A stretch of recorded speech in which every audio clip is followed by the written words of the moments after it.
For years, there's been a debate on whether the use of combat drones by the United States is legal in places like Pakistan, Yemen, and Somalia.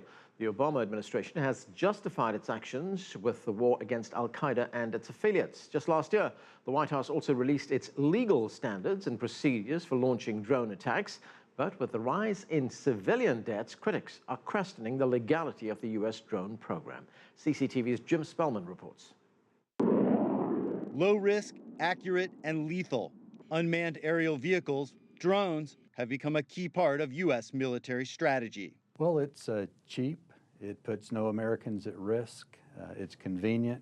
It seems to be the perfect weapon, for today's military. But retired U.S. Air Force Colonel Morris Davis says all the things that make drones good from an American military perspective potentially raise legal and ethical issues while complicating U.S. foreign policy.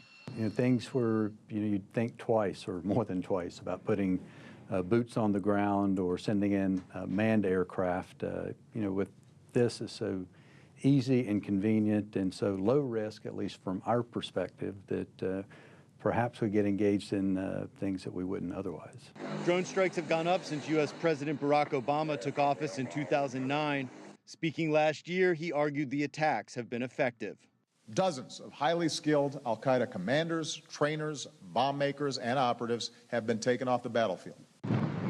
The U.S. doesn't release data on drone strikes, but the Bureau of Investigative Journalism, a nonprofit group based at City University in London, estimates the U.S. has launched about 500 drone strikes in Pakistan, Yemen, and Somalia since 2002. They estimate those strikes have killed as many as 4,900 people, with more than 1,000 of those being civilians, including hundreds of children. The civilian deaths have tarnished America's image in places like Pakistan and Afghanistan. We're certainly not winning hearts and minds in a lot of the areas where the drone program has been active. In 2013, the White House released its legal standards and procedures for launching drone attacks or other forms of lethal force outside the U.S. and away from war zones. The target must be an imminent threat to the U.S. There must be near certainty that no non-combatants are nearby, and there must be no other option for capturing or killing the target. An extra layer of legal review is applied if the person is an American, as in the case of Anwar al-Awlaki, the al-Qaeda-linked cleric killed by a U.S. drone in Yemen back in 2011. Davis says the program needs more transparency. I think it would be helpful if there was a full accounting for the legal justification that the administration is relying on.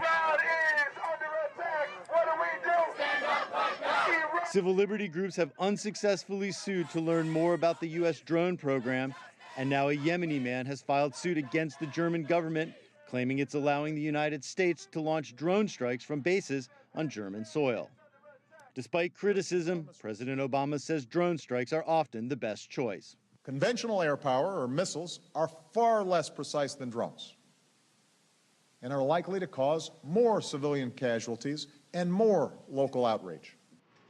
There's no sign that U.S. drone strikes will end anytime soon. Despite criticism of the strategy, they're seen as politically low risk as long as the death tolls related to drone strikes don't include Americans on it.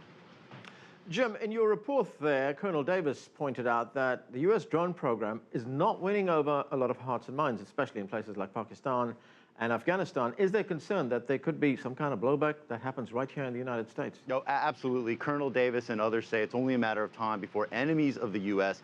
use this technology against U.S. targets, either here in the States or against U.S. military or diplomatic targets overseas. And on the civilian side, small, inexpensive drones are becoming more and more sophisticated, easier to use, and there's concern that that technology could be weaponized.